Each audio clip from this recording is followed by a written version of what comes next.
Continuamos. Decíamos antes de irnos al corte, ¿por qué el tema de independencia? Primero, en cuanto al país. Segundo, en cuanto a proyección. Yo diría que ahorita vamos a vivir un buen momento, pues vienen las elecciones en Brasil, vienen las elecciones en Argentina, y hay una posibilidad cierta de que se retomen, de que los movimientos progresistas, independientemente de sus connotaciones y particularidades, ¿no?, retomen eso que nosotros llamamos esa década dorada, donde estuvieron el comandante, Evo, Rafael Correa, incluso en Ecuador. Sí. Se está dando una cosa muy interesante, probablemente el mismo retorno de Rafael. ¿Por qué? Vamos a comenzar desde adentro, ¿no? Sí. ¿Por qué la preservación del Estado-Nación? Eso lo decía en unos videos que estaba pasando de General Moncanut, que quedaron de años grabados del año 2004, una conferencia que dio en Mérida. Incluso estuve hablando con Ana María Hernández para conseguir algo más de material y poder estudiar bien lo que era la tesis de Moncanut. Pero ¿por qué desde adentro? ¿Por qué la preservación del Estado-Nación y por encima de la globalización? Mira, el comandante Chávez lo dejó plasmado en el plan de la patria, el programa de la patria.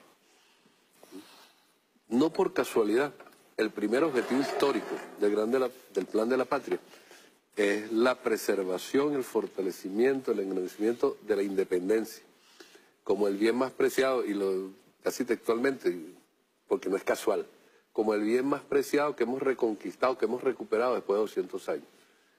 La independencia garantiza el logro de los demás objetivos, históricos del pueblo venezolano, que están reflejados en el programa de la patria, en el plan de la patria. La construcción del socialismo, la Venezuela potencia, la construcción del mundo multicéntrico y pluripolar, y la lucha por la defensa del ambiente y la vida humana en el planeta. Sin independencia nosotros no podríamos avanzar en ninguno de estos otros objetivos. Y por ende, el proyecto revolucionario, bolivariano, de soberanía de la gran patria, de la patria grande incluso, estaría absolutamente en cuestión en este momento. Es decir, si nosotros avanzamos, si nosotros podemos mejorar la calidad de vida material del pueblo, y si podemos soñar incluso, como lo ha dicho el presidente Maduro, por retomar la prosperidad que tuvimos en la primera década de la revolución bolivariana con el comandante Chávez, es porque tenemos independencia, porque somos más independientes que nunca. Exacto. Es decir, eso no se va a lograr sin independencia. Sin independencia no es posible lograr todo esto, ¿no? Ni la recuperación económica, ni la presencia. ¿Por qué Venezuela tiene hoy la presencia que tiene en el mundo, a pesar del discurso aislacionista de Venezuela? Porque tenemos independencia, porque tenemos dignidad, porque nos les hemos plantado a quien ha querido mancillar la dignidad de la patria, nos les hemos parado con firmeza. Ayer mismo lo decía el presidente Maduro referido al tema de Citgo y los traidores a la patria que estaban allí. Es el secretario de no sé qué cosa de la embajada, el primer secretario de la embajada de los Estados Unidos, quien viene a decirle al gobierno venezolano que tiene que liberar a 5 de los 6 detenidos porque son ciudadanos norteamericanos. Pues son ciudadanos estadounidenses, tienen la ciudadanía estadounidense, ¿no? Sí, la embajada solicitó la liberación de esto porque tenían la ciudadanía estadounidense. La respuesta del presidente, que luego ratifica en la noche después el compañero Diosdado Cabello, es que son venezolanos por nacimiento y van a ser juzgados aquí. Y Estados Unidos tiene que meterse en este lío, ¿no? Que es el tema de Diosdado Cabello le dijo que fuera a la base flu. Exacto. Okay. Entonces, ¿qué es el tema? Es decir, hacemos eso porque tenemos cómo hacerlo. Porque tenemos la dignidad, tenemos la historia, Aparte de eso, nosotros a un robo que le hagan a la nación, independientemente de donde esté esa empresa, no es extraterritorial, camarada. No, absolutamente. Eso es aquí. Absolutamente. ¿Sabes que esa es una de las cosas que tenemos que luchar, ¿no? Entonces, el tema de la independencia es esencial. Es esencial al proyecto bolivariano. Es esencial.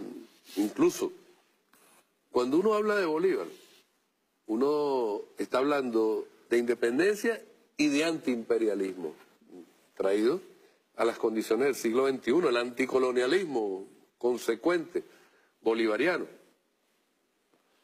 Y la revolución popular y democrática que preconizó el Libertador se concreta hoy en la independencia del proyecto bolivariano que inauguramos con el comandante Chávez y que seguimos desarrollando con el compañero presidente Nicolás Maduro. En el caso específico, por ejemplo, nuestros recursos, que no excluye esto, y esto lo estamos debatiendo en la comisión, no excluye esto, la intervención, o no digo intervención, la participación de empresas extranjeras, pues, pero siempre preservando la soberanía. Claro. O sea, claro, pues nosotros tenemos, en términos económicos, por la caída de los precios del petróleo, tenemos una necesidad de divisa. Y la construcción del modelo productivo tiene que ver con la diversificación de las fuentes productivas que nos permitan también incidir en el mundo, que la economía venezolana se convierta en una economía exportadora, pero en elementos productivos para atraer divisas al país, Pero eso no tiene que ver, eso no es sin menoscabo de la soberanía nacional. Entonces,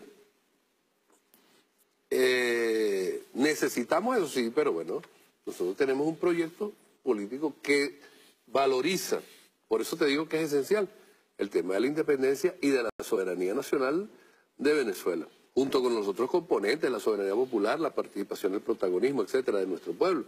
Pero es un elemento esencial. Repito, como lo decía el comandante Chávez, sin la independencia no es posible avanzar en el logro de los otros objetivos que tenemos.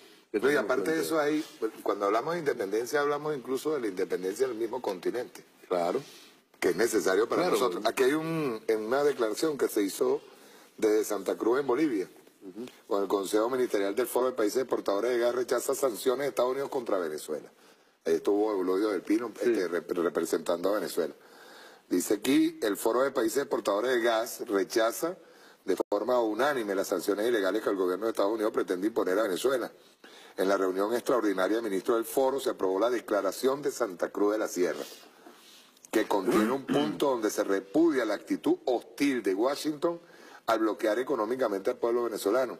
Este viernes, para su aprobación final, el documento será sometido a consideración de los jefes de Estado y de Gobierno que estarán presentes en la cuarta cumbre de Santa Cruz de la Sierra en esta ciudad boliviana. En su participación, el titular de la cartera petrolera, gasífera y petroquímica, indicó que los países productores de gas participantes en el foro rechazan las sanciones ilegales e inhumanas que pretende aplicar el gobierno del imperio norteamericano a Venezuela y recordó que otras naciones también han sido víctimas de las acciones imperialistas de Washington. En la reunión ministerial extraordinaria del foro, el resaltó el trabajo para crear un índice de precios del gas. Es importante la defensa del precio justo de los hidrocarburos, así como combatir a los especuladores que han atacado el mercado petrolero y gasífero. Fíjate bien, cuando hablamos de independencia, hablamos también de la independencia del continente, en el marco de eso que llamaba Chávez la multipolaridad, ¿ven? Precisamente para defendernos del ataque permanente que tiene Estados Unidos, no solamente contra Venezuela, sino contra todos los países latinoamericanos. Claro, pues es que nosotros tenemos que, primero, ser bolivarianos consecuentes es asumir la visión de la patria grande, ¿no? La patria es América. Exacto. Que es la sentencia bolivariana. Exacto. La patria es América. Es asumir eso. Y vernos como continente. A eso apuntó el comandante Chávez toda la vida. Ahora, ese es un proceso de lucha, de avance. Son fuerzas contradictorias que... Porque es una lucha de los pueblos, fundamentalmente. Exactamente. No de gobiernos. Exactamente. Fíjate, no.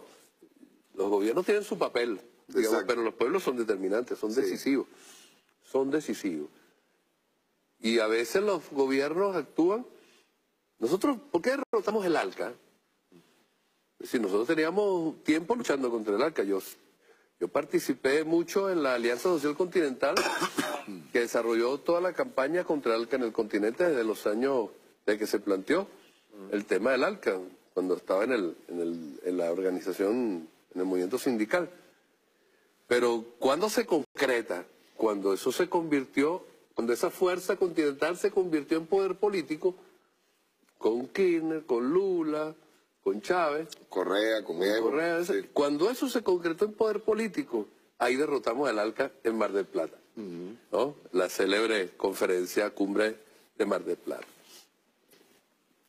Sí, cuando los gobiernos responden a los intereses de los pueblos, que es lo que pasó aquí en el continente, que retrocedimos y que pugnamos por avanzar. Por eso la función del gobierno, dándole respuesta al pueblo, respuesta efectiva. Claro, atendiendo a la visión, a los intereses históricos que tienen nuestros pueblos. Y el de la independencia es fundamental, vista en ese sentido, pero además es fundamental también vista si la ruptura con las cadenas de la opresión imperialista pasa por reconfigurar el cuadro a nivel planetario.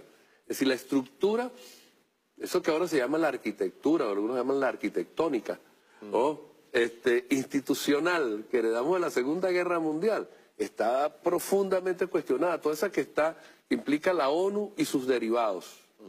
Y sus derivados. Tan cuestionada está que Estados Unidos, por ejemplo, que la usa cuando le da la gana, bueno, no está en la UNESCO, no firma los acuerdos el de Kioto, por ejemplo. No de Kioto. Es decir, se la vacila, pues, ¿ok? Y la usa cuando le da la gana el Consejo de Seguridad para lanzarlo contra Libia, contra el otro, bueno, contra Venezuela. Con el caso del bloqueo cubano. Ajá. O sea, es una vergüenza ya. O sea, cinismo Dos países total. en el mundo siguen Israel y Estados Unidos. Israel y Estados Unidos siguen apoyando el bloqueo de Estados Unidos. El resto de los gobiernos del mundo y los países del mundo, es decir, es virtualmente la humanidad entera. Y a ellos no les importa. Entonces, la pregunta ahí es que, como decía, voy a citar al comandante Fidel, el campeón de la democracia del mundo no está respondiendo a la democracia real. Así es. Entonces, porque esa que existe ahí le interesa a ellos, les sirve a sus intereses. Y les sirve más ahora en la medida en que el proyecto político estadounidense o el proyecto imperialista estadounidense se ha hecho más regresivo, más represivo, más autoritario, ¿no? Después del año 2001, después de los eventos del 11 de septiembre, que son de ellos, son provocados por ellos. Entonces, bueno, como producto de eso tiraron la tesis de la guerra permanente, la guerra preventiva, en cualquier, la ley patriota. La ley patriota en cualquier oscuro lugar del planeta donde está, ahí estará Estados Unidos. Entonces, defensa de la democracia y los valores de la democracia de ellos. Eso está absolutamente superado o cuestionado por la realidad. Y esa es la disputa que existe hoy en el mundo. Y entonces, para volverme al plano de la economía rapidito, o al tema financiero, por eso es que cuando el yuan, los rusos con el rublo, etcétera, comienzan a intercambiar entre ellos y comienzan a sacar el dólar del juego, y viene el gobierno de Venezuela y dice, bueno, tú me estás atacando por esta vía, entonces yo me invento una cesta de moneda donde no está el dólar, le estamos golpeando. Imagina si avanzamos más, que implica una acumulación de fuerza mayor, por ejemplo, revitalizando proyectos del comandante Chávez, como por ejemplo el Banco del Sur. Es decir, nos comenzamos a salir del sistema financiero y comenzamos a crear un sistema financiero de los pueblos, de los intereses de los pueblos del sur, para decirlo de alguna manera. Entonces ahí estamos atacando en la médula. Por eso es que la guerra contra nosotros es tan virulenta, tan brutal, porque Venezuela hoy, igual que hace 200 años, voy a decir algo que es un lugar común, pero que es verdad, es el epicentro de las luchas, yo me atrevo a decir que mundiales, por la emancipación de los pueblos. Entonces, eso, la independencia, para volver a tu pregunta inicial, sin independencia no pudiéramos hacer eso. No pudiéramos hacer eso. No pudiéramos estar respondiendo ante eso. Ante eso. Y ser representantes de una opción válida. Exactamente. Con toda y el bloqueo financiero que tenemos, con toda la guerra económica que tenemos, seguimos siendo faro. Así es. Faro. Y una línea de defensa del pueblo, mira, de protección. Que son líneas defensivas, pero son muy importantes, porque el neoliberalismo no... Este pueblo estaría condenado a la muerte, al hambre. Que el presidente... Está bien, la pensión del salario mínimo. Entonces ahora tenemos... Los pensionados tienen un bono de guerra económica, que también se va a elevar. Y ahora son 4 millones de familias que van a recibir un bono navideño. Y ayer anunciaba 4 millones de familias más, por lo menos yo lo entendí así, ¿no? Es decir, estos días anunciaban 4 millones de familias más. Entonces, es decir, en medio de la guerra... 6 millones de familias recibiendo CLAP. 6 millones de familias recibiendo CLAP. Eso es lo que no entra en las cuentas de estos tipos, de esta derecha, ¿no? ¿Y eso por qué se hace? Porque tenemos independencia. Si no, ¿cuál sería el plan? El de Ricardo Jaume. Tú sabes que con lo de la economía interna, nosotros podemos... Estoy haciendo un retroceso ahorita hacia lo de la economía nuestra. Tú notas que hay una distorsión terrible con cuanto a la economía. Cuando tú ves a 6 millones de familias recibiendo alimentos, a precios que son, yo diría que hasta recibles, Sí. y cuando esa misma familia que está recibiendo su CLAP va a comprar en la calle, se encuentra con otro precio totalmente desfasado. Claro. ¿Ves? Entonces ahí tú notas también otro elemento que te habla de la guerra económica. Claro, son precios de guerra. Exacto. Son precios de guerra, son precios para atacar al pueblo. La guerra económica es, yo lo he definido así, así en estos días en una actividad que estaba con el presidente, la guerra económica es un atraco al salario de los trabajadores y al ingreso de la familia. Ese es el sentido, para desmoralizar, para generar descontento, para que ese descontento se vaya contra el gobierno, solo que hasta ahora ese descontento se ha ido en contra de ellos. Yo lo decía después de las elecciones de gobernadores, que hubo un voto castigo, sí, pero un voto castigo contra la oposición. Contra la oposición, exacto. Contra los autores de esa guerra. No, es que hay algo que vemos en cuanto a la guerra económica. Ellos no han podido convencer de que es el Estado el culpable. Claro, pues es que no es el porque Estado el es culpable. una cosa hasta visible. Primero que aparece el autor principal de esto, aparece Donald Trump desde el mismo momento en que pisa la Casa Blanca atacando ya directamente. Así es. Se aparece el autor, digamos el que manda. Así es. El que manda allí, porque no estamos hablando de venezolanos, lo que está mandando directamente a la Casa Blanca. Y segundo, ¿cómo escondes tú lo de Dólar Today? Y cómo ellos, ¿tú te acuerdas que ellos incluso antes, cuando trataban de explicar matemáticamente de dónde surgía lo de Dólar Today, hoy no pueden, es imposible. No pueden, pues no tienen pueden. ninguna conexión con la economía. Exacto.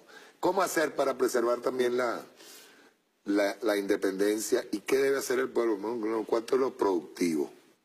Estamos hablando de... a mí no me gusta llamar que nosotros salgamos, rentimos petroleros, pero nosotros vamos a tener petroleros hasta el final de los tiempos. Yo hablo es de cómo cambiar nuestra economía para llevarla hacia un Estado socialista, que sea productivo, nacionalista, que agarre y se encargue, que nosotros mismos, incluso entre privados, públicos, siempre teniendo nosotros ese control, porque tenemos que tenerlo. Incluso yo soy de los que piensa que uno de los sectores estratégicos que tenemos que dominar es los alimentos. Claro. O sea, para nosotros es imprescindible entrarle de frente a esa materia. Ahora, ¿cómo hacer para preservar la independencia a través de ese frente? Pues? Nosotros tenemos que, en el plano de salir de esto implica un conjunto de medidas, ¿no?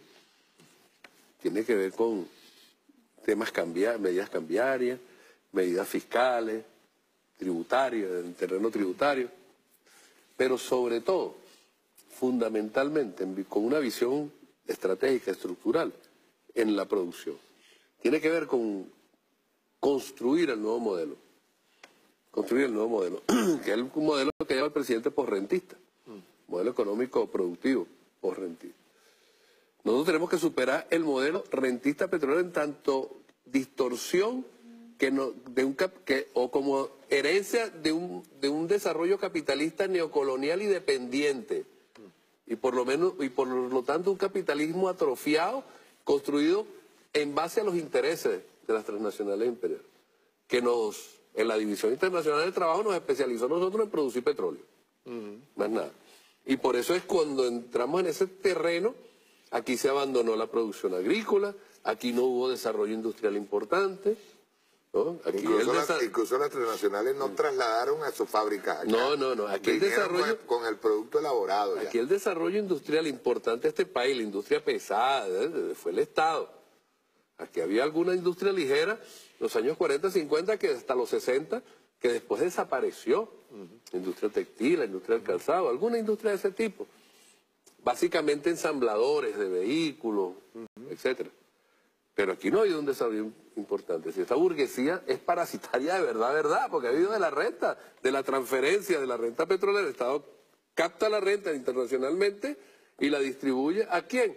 A los sectores de la burguesía. ¿Por qué? Por la vía de crédito, préstamos, etcétera, condonación de deudas, mil maneras en que lo hizo siempre. Entonces tenemos que construir el nuevo modelo teniendo al petróleo como pivote, que es nuestra gran fortaleza. El petróleo es el pivote para construir y para fortalecer toda la producción nacional. Nosotros en eso no estamos partiendo de cero. No tenemos guías importantes. Una es la Constitución, el régimen socioeconómico, que por supuesto nosotros tenemos que debatir en la Constituyente en algún momento y avanzar allí. Yo hablaba el otro día y creo que alguno agarró y se sorprendió cuando yo hablaba de que nosotros tenemos que ya ir reflejando el Estado socialista dentro de la Constitución. Claro, porque para allá vamos. Claro, para allá es que vamos. Si no lo reflejamos, ¿cómo vamos a ir? Exacto. ¿No? El plan de la patria. El plan de la patria establece alineamientos fundamentales, establece metas, incluso en algunos momentos ahí, en algunos objetivos. Y la agenda económica bolivariana. Yo creo que la agenda económica bolivariana es como que la gran guía de este momento. Exacto. Que nos permitió a nosotros, nos ha dado una orientación muy precisa de por dónde son los caminos que tenemos que avanzar en lo productivo, ¿no? Construir allí. Entonces tenemos un programa, digámosle así, económico. No es verdad que no tenemos plan económico, como dicen algunos. Tenemos un plan. Ellos son los que no tienen plan económico. No, el plan de ellos es el de los gringos. Sí, el de los gringos y las transnacionales, ¿no? Nosotros tenemos un programa y un plan en materia económica, que tiene que ver con eso, con el establecimiento de una economía basada en un importante desarrollo de las fuerzas productivas nacionales, de las capacidades productivas del país. Y en ese plano, yo coincido con algunos planteamientos que han hecho, entre otros creo que Pascualina es una de las que lo sostiene, que lo que hoy se transfiere de renta a los sectores monopólicos de la economía venezolana, nosotros tenemos que transferirlo a la economía comunal. Nosotros tenemos que construir una base principalísima de ese nuevo modelo económico productivo. Dentro de la forma de propiedad es que nosotros tenemos que construir una poderosa economía comunal, que no es una economía secundaria ni marginal, sino que es una poderosa economía comunal basada en el territorio, producción de alimentos. Y lo que tiene ese territorio. Exacto, para explotar. Exactamente. Exacto. Y entonces, esa economía comunal para producir. Esa economía comunal articulada a las otras formas de propiedad social, bien sea la propiedad estatal, la mixta, la propiedad de los trabajadores, en caso de empresas administradas por los trabajadores, bajo gestión directa y democrática del proceso social del trabajo, conformaría un área socialista de la economía. Ese término de área socialista me lo copiaron los sandinistas en algún momento, que ellos lo usaron, ¿no? En la primera, antes de la derrota con Chamorro, sí. Con Violeta Chamorro. Ellos crearon una zona, un área de economía socialista allí, mantenían la propiedad privada. Y esa relación con la propiedad privada, aquí nosotros vamos a tener propiedad privada durante un tiempo, ¿no? Nosotros durante bastante, yo diría, tiempo, nosotros no vamos a abolir la propiedad privada en Venezuela, porque además estamos hablando de la propiedad privada de los medios de producción. Sí, claro, no estoy hablando del cepillo de dientes. Exacto. No estoy hablando del cepillo de dientes. Sí, de los medios de producción. No vayan a hacer que después te agarren y dicen, no, que Piñate dijo esto, entonces nos van a quitar la casa. Además estoy diciendo que no vamos a abolir. No vamos a abolir. ¿No? Entonces, no, porque el proyecto nuestro incluso incluye es de una economía mixta. Se agarran de una frasecita. Sí, incluye una economía mixta, ¿no? Pero nosotros, el hecho de que desarrollemos una economía mixta, protejamos incluso, no solo protejamos, estimulemos la producción nacional de sectores privados, que de hecho lo hacemos y tenemos que seguirlo haciendo, no quiere decir que no avancemos en la construcción y en el fortalecimiento de la propiedad social sobre medios de producción, ¿no? Porque nuestro proyecto marcha. Es un proceso, estamos en una transición socialista, como decía Fernando Martínez Heredia. Él no hablaba de transición al socialismo, sino de transición socialista, ¿no? Y él alguna vez explicó esa categoría. Entonces, creo que es eso. Para allá debemos ir marchando. Es decir,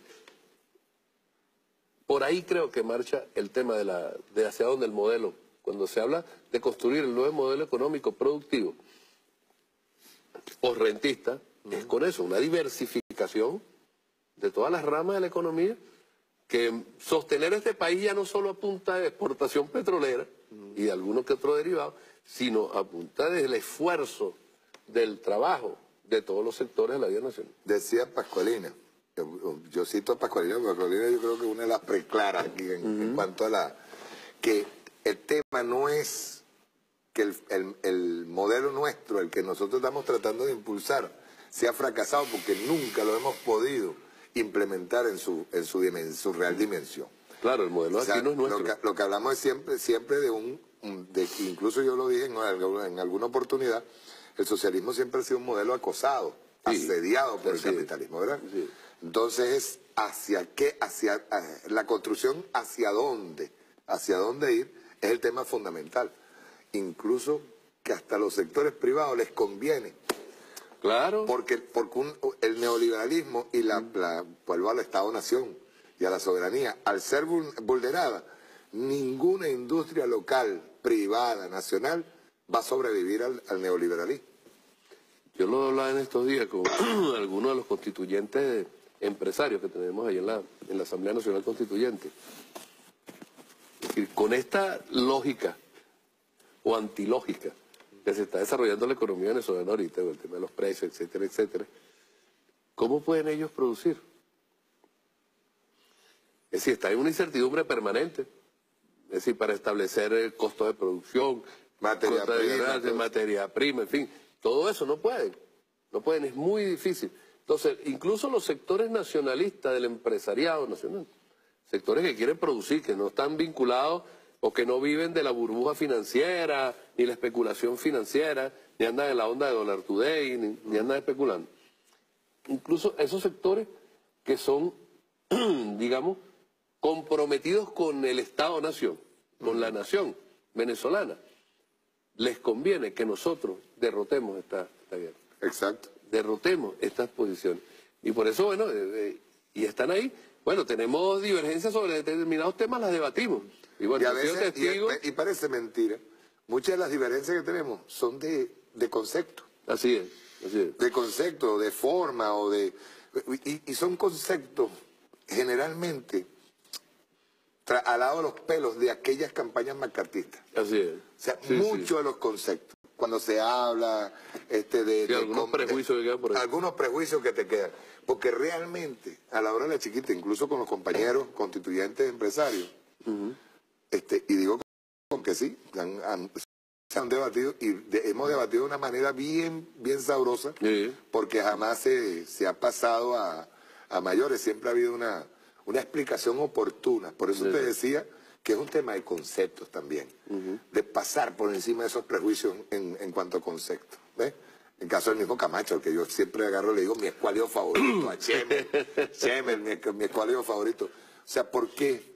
Es como pasar por encima de los prejuicios, por encima de la campaña anticomunista. Piñate. Claro. Hay una campaña contra el socialismo, contra el comunismo tan terrible, y eso no es de ahora. Claro, esa campaña tiene más de 100 años. Más de 100 años. Esa campaña se intensificó cuando Marx habla y Marx habla del manifiesto comunista. Un fantasma recorre Europa, el fantasma del comunismo. Y se refiere a reyes y no sé qué, burguesas y no sé qué cosas que atacan. Es esa campaña, que luego se intensificó con la toma del poder por los bolcheviques, que se comían los niños, que que tal. Lo vimos aquí. Eso tiene 100 años, tiene más de 100 años de prejuicio anticomunista. ¿Tú te acuerdas que hablaban de cubanizar? De cubanizar, exacto. Cada vez que nosotros hablábamos de, por ejemplo, a mí me da risa porque cuando ellos te hablan de adoctrinamiento, que nosotros pensamos adoctrinar, y resulta que llevamos todo el tiempo del mundo y el capitalismo adoctrinando a la gente. No solamente adoctrinando, es alienando, que es peor. Claro, la supuesta despolitización del capitalismo es una forma de despolitizar al pueblo para ponerlo al servicio de los intereses. Exacto, que tú no pienses. Del capitalismo, que la gente no piense, entonces tiene un objetivo político. Porque eso va acompañado de un proceso de ideologización en la escuela. A todos nosotros nos dijeron, en la escuela, que Rómulo Betancourt era el padre de la democracia. Sí. Y que Cristóbal Colón había venido a liberarnos. Y que con Cristóbal Colón llegó la civilización. ¿Qué es eso? ¿Qué es eso? ¿Qué es eso? Eso es ideologización a favor de los intereses de ellos. Exacto. Ahora nosotros, socialistas, bolivarianos y chavistas convencidos, ¿no? Entendemos que la educación es para formar ciudadanos que van a construir el socialismo bolivariano y chavista. Sí. Solo que nosotros lo decimos. ¿Qué hicieron nosotros no tenemos currículum oculto. Nosotros lo decimos. ¿Qué hicieron ellos con Bolívar? Así es. Lo enterraron, lo pusieron allí el 17 de diciembre, 24 de julio. Estas dos fechas lo que se les enseña. Sí, una estatua y ya está. Y punto. Y ya está. La broncificación le llaman. La broncificación del prócer. Así es. En este caso. Pero al final viene Chávez, destapa, y que se encuentra con una banderita, compadre, esas que se compraban en un bonero. Ajá. Qué cosa más terrible. Sí, o sea, es el ataque permanente contra el cerebro, contra la cabeza del venezolano. Por eso yo decía, con esto finalizamos ahí, Piñate, dame tu opinión. ¿Sabes qué es lo terrible? Que nosotros no entendamos que a través del proceso de transformación hacia el modelo que nosotros queremos, modelo socialista, vaya a la par con eso, la ideologización. O sea, lo ideológico vaya acompañando. Y no va a decir ideologización, sino que lo ideológico, el debate sobre el tema ideológico vaya acompañando eso. Porque el capitalismo, a final de cuentas, fíjate, no tiene capacidad para resolver los conflictos en el mundo que vamos a ver con la superpoblación, con la carencia de alimentos, ante la superpoblación y todos los problemas que va a generar ahora los problemas mundiales. Mira, no tiene capacidad. El capitalismo ha generado los problemas. La sociedad de clase en general, pero con el capitalismo se ha, yo diría que multiplicado los problemas. Yo siempre lo digo, cuando a mí me dicen, no, que la revolución bolivariana en 18 años no ha resuelto tal y tal problema. Y yo digo, bueno, pero... Es una grandísima mentira, empezando por ahí. Para empezar por ahí, pero el capitalismo, en 5 siglos, uno de sus resultados más palpables y visibles son 1.300 millones de hambrientos en el mundo. Es decir, la población china, pues. 1.300 millones de hambrientos en el mundo. Sin hablar, qué sé yo, de la destrucción ambiental, la puesta en peligro de la vida en el planeta, sin hablar de todo eso. ¿No? Solamente... La guerra, los muertos por guerra, por posesión de recursos. Porque las guerras todas han tenido una motivación final en la economía. Controlar las fuentes de materia prima. Eso lo describe Lenin, el presidente lo citaba en estos días. El imperialismo fase superior del capitalismo, ¿no? Entonces, los controles de las fuentes de materia prima, de fuerza de trabajo, mano de obra barata y de mercado. Es la lucha por todo eso lo que ha generado las guerras, incluyendo las 2 guerras mundiales. Entonces, eso es lo que ha creado el capitalismo. Tú tienes razón, no está en capacidad de resolver los problemas que hoy aquejan a la humanidad. Este estado de cosas en el mundo no está en capacidad de hacerlo. Y en Venezuela menos. Una vuelta de esta derecha y del imperialismo al poder político en Venezuela implicaría un retroceso histórico de siglos, hermano, de siglos, ¿no? Vendríamos, la democracia liberal burguesa que tuvimos entre el 58 y el 98, olvídense de eso, nosotros vamos a ver, aquí vendría un gobierno autoritario y fascista, porque para imponer ese programa, el programa de Ricardo Hauptmann... Tienes que asesinar y tienes que matar. Tienes que acabar con... tendría que hacerlo sobre un baño de sangre. Exacto. Sería un baño de sangre. Y eso no, porque este pueblo no lo va a aceptar. Ya hubo un preámbulo con el 27 y 28 de febrero del 89. Así es. No, pero eso quedaría chiquito. Quedaría pequeño, porque en aquel momento nuestro pueblo salió en forma incluso desesperada, sin dirección. Hoy hay dirección, hay conciencia, hay organización y hay unión cívico-militar. Es decir, esta fue una revolución, como decía Chávez siempre, pero no desarmado, o sea, es armada. ¿Oh? Entonces, la salida para el pueblo venezolano, para los pueblos de América, está en el proyecto socialista. Y en nuestro caso, el socialismo bolivariano y chavista, el que nos legó el comandante Chávez, que está expresado hoy en el programa de la patria y que está dirigiendo el compañero Nicolás Maduro. Ahí nosotros no tenemos ninguna duda, ninguna ambigüedad. En eso nosotros estamos absolutamente claros y somos coherentes en ese terreno. Entonces tenemos que seguir avanzando en esa construcción. Yo creo que hay elementos auspiciosos. A nivel mundial, ya hoy alguna gente ya está hablando de que el mundo es multicéntrico y pluripolar, ¿no? Ya se dan datos de ese tipo, los BRICS, etcétera, el movimiento de cooperación de Shanghái, etcétera. Economías emergentes que están surgiendo en nuestro propio continente. No nos han podido golpear en la OEA, pues a pesar de que no han podido. Y esa es ellos no han logrado dividir, fracturar ni Petrocaribe ni el ALBA. Dos construcciones del comandante Chávez. Y el CELAC tampoco, el CELAC está ahí. Ahí está. Ellos han avanzado en el continente suramericano. Ellos avanzan ahí con 4 o 5 gobiernitos, no pueblos. Ojo. Pero yo no sé cómo van a hacer para Lula. ¿Ves? O para Cristina, Cristina también. Ahí está. ¿Ves? Entonces, y Rafael por ahí. Creo que llega a Ecuador mañana, en estos días llegaba. Llegó hoy, no sé. Hay que ver, en estos días. ¿Por qué? Porque es que la derecha no puede ver. Mira, el liderazgo de Rafael, yo creo que hasta es bien importante su retorno. Claro. ¿Por qué? Porque las fuerzas de la derecha volvieron de nuevo con Lenin, volvieron otra vez a atacar, chicos, a retroceder dentro de ese país. Lo que pasó en Brasil, lo que pasó en Argentina.